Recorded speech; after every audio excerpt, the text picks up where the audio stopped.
Hello and welcome to Daily Immigration News on Immigration Talk Show. I'm your host Nipasa Pradhan, bringing you the latest updates on immigration policies, enforcement, and global migration trends. Our news is collected from authentic and credible sources, ensuring you get the most accurate and up-to-date information on immigration developments. So, today we have some major stories impacting immigrants, businesses, and policymakers alike. Here are today's top headlines. Canada Express entry shakeup, job offer points removed and PNP cut in half. Canada is making big changes to its immigration system, removing job offer points from express entry and reducing PNP allocations. ICE detentions surge, more non-criminal immigrants being held. The number of detainees in ICE custody is climbing, with more non-criminal immigrants being held in detention. EV revolution and immigration, how Matel and Honda's Swappable battery Pact impacts skilled workers. Could the future of electric vehicles create more opportunities for skilled immigrants? We discuss the implications. U.S. Catholic bishops sue Trump over refugee funding freeze. Immigration aid at risk. Religious leaders are taking legal action claiming the funding freeze threatens crucial aid programs. ICE arresting migrants attending immigration hearings, sparking fear among immigrant communities. Reports show ICE is detaining individuals who show up for their court dates, raising concerns about due process and trust in the system.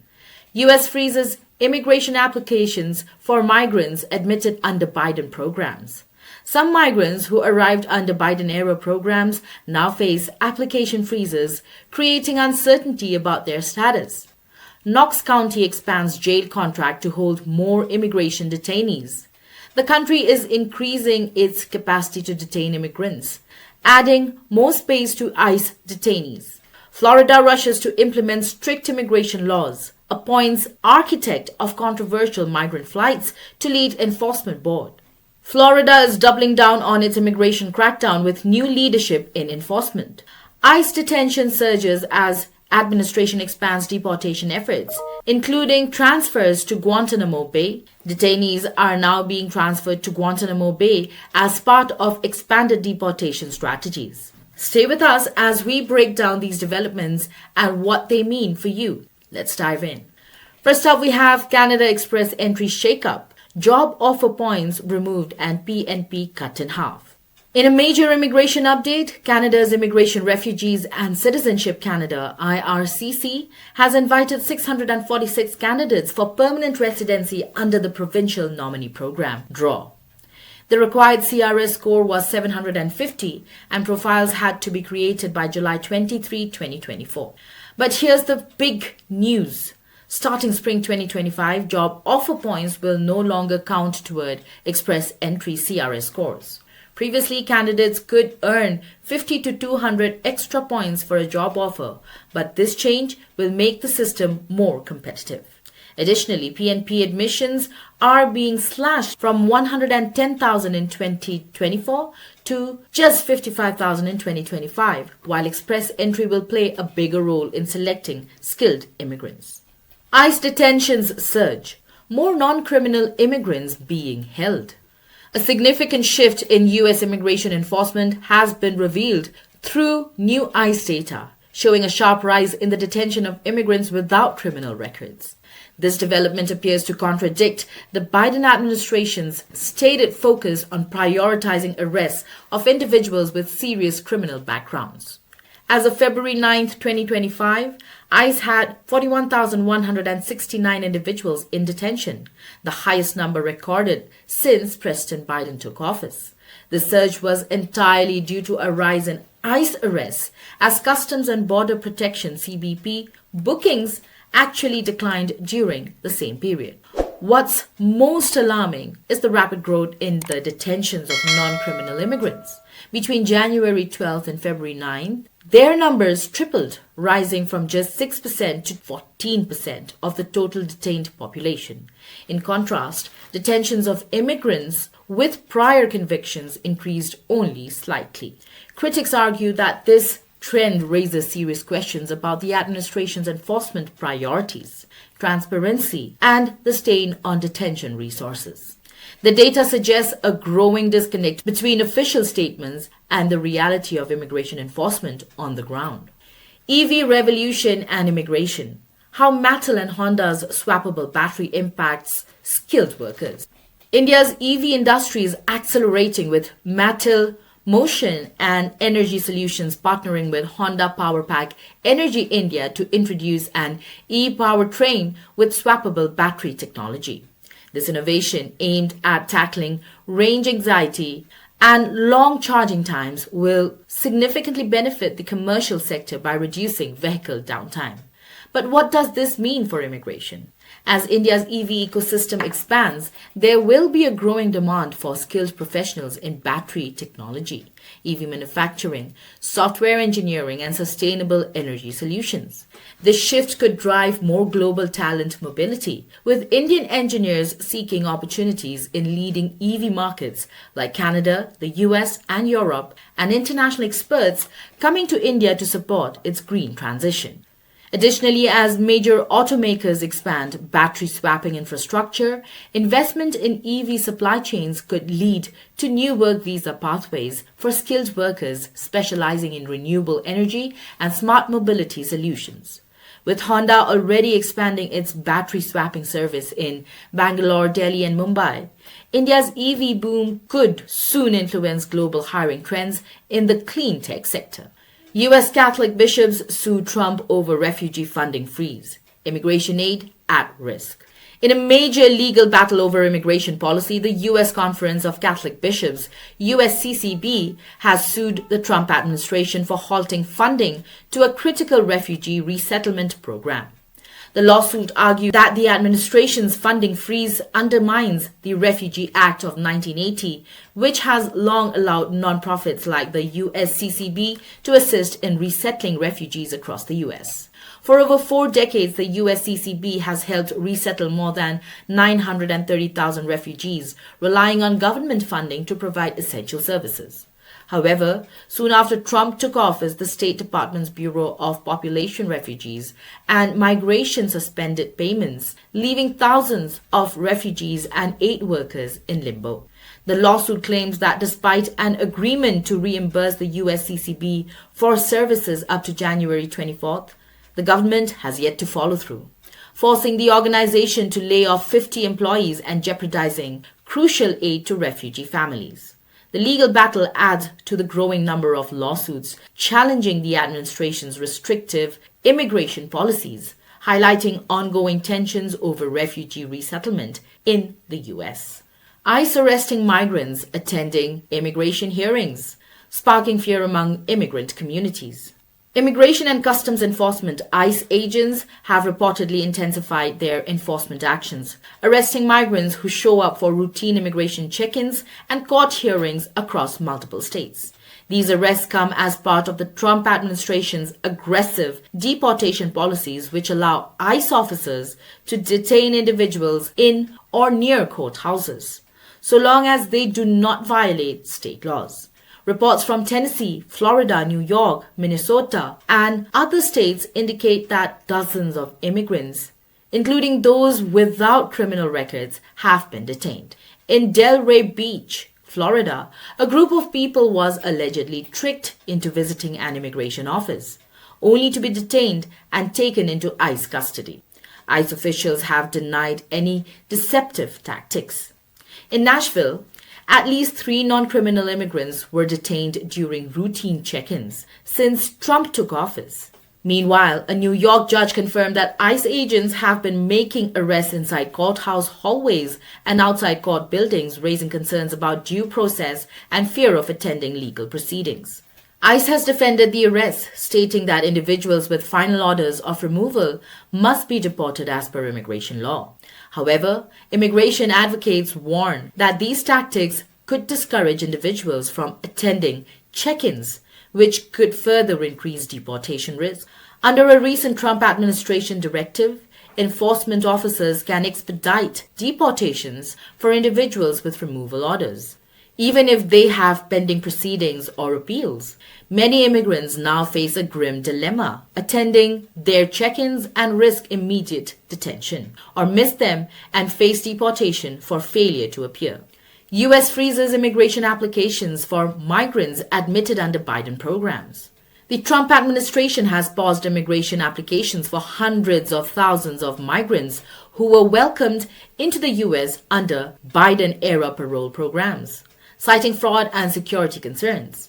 The freeze, which affects Latin American and Ukrainian migrants, will remain in place indefinitely while the government reviews vetting procedures and investigates potential fraud, according to an internal memo obtained by CBS News.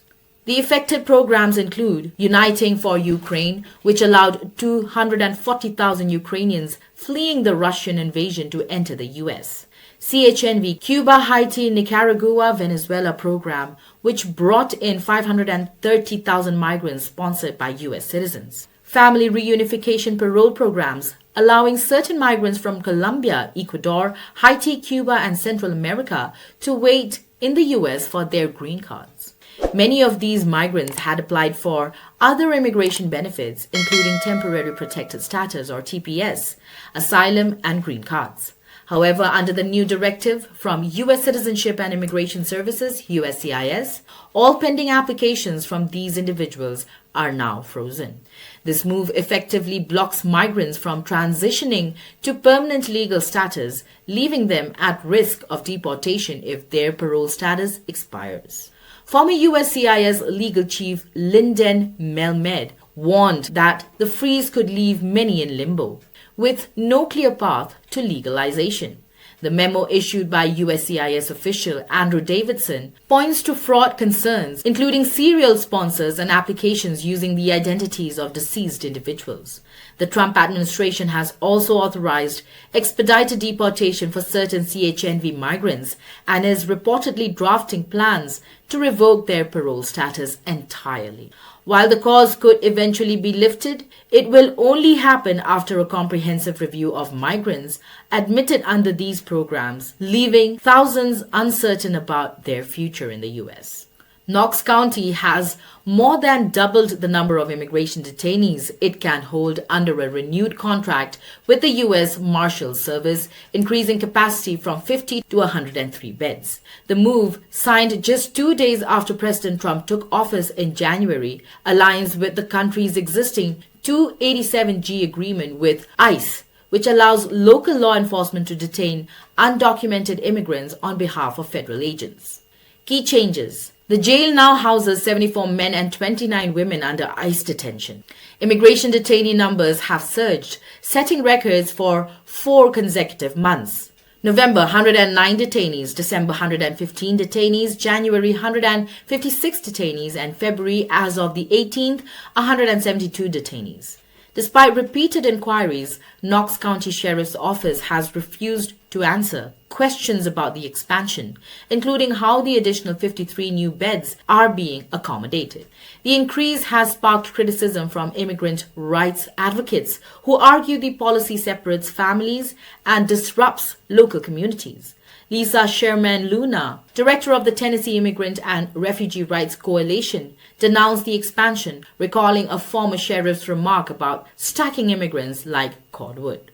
Under the country's Intergovernmental Service Agreement, Knox County gets reimbursed for detaining ICE detainees, effectively making it a regional deportation hub.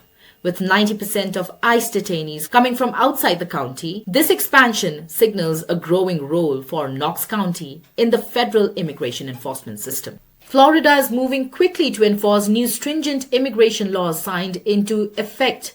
The state has appointed Larry Kiffe, a former federal prosecutor known for orchestrating the controversial migrant flights from Texas to Martha's Vineyard in 2022, as the executive director of the newly formed Immigration Enforcement Board.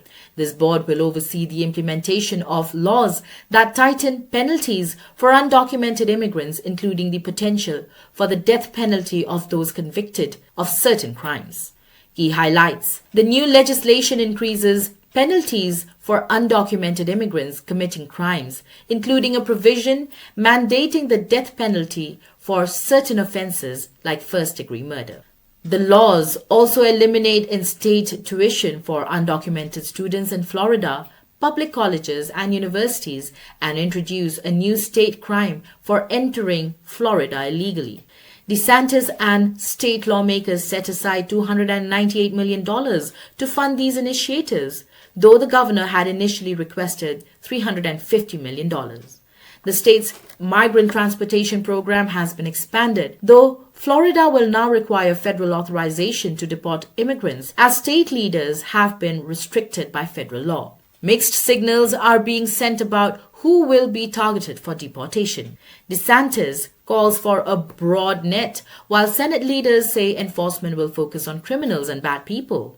This new legislation, viewed by critics as the nation's strictest immigration law, sets the stage for heightened immigration enforcement, signaling a shift in Florida's role within the broader national debate on immigration. ICE detention surges as administration expands deportation efforts, including transfers to Guantanamo Bay. Newly released Immigration and Customs Enforcement ICE data shows that a sharp rise in the number of immigrants detained in the U.S., with an increasing share being individuals without prior criminal records or pending charges. The number of immigrants in ICE detention jumped from 39,238 in early February to 41,169 by mid-February, pushing facilities to the brink of their 41,500 bed capacity. Key updates: of the 4,422 new detainees in February, 41% had no prior criminal records or pending charges. In fiscal year 2024, ICE made 113,431 immigration arrests, with 28 involving non-criminal immigrants. 16,000 detainees are awaiting court hearings amid an immigration court backlog of 3.6 million cases, leading to prolonged detentions. Only 13% of detainees qualify for expedited removal, meaning the majority will face lengthy deportation proceedings. To address overcrowding, the administration is opening new detention centers in Texas and Kentucky and expanding Denver's detention capacity by 900 beds. The administration has started transferring detainees to Guantanamo Bay, with 112 already sent and plans for up to 30,000 more. Despite public messaging focusing on criminal arrests, the data highlights a broad expansion of ICE detention policies, including the targeting of non-criminal migrants and the controversial use of Guantanamo Bay as a detention site. The rapid increase in detainees raises concerns over capacity limits and due process delays in an already overwhelmed immigration system. That's a wrap for today's daily immigration news. These immigration updates continue to shape the lives of millions and will be here to bring you the latest as it unfolds. If you found today's coverage helpful, make sure to like, share and subscribe to Immigration Talk Show so you never miss an update. Also, let us know your thoughts in the comments. We'd love to hear from you.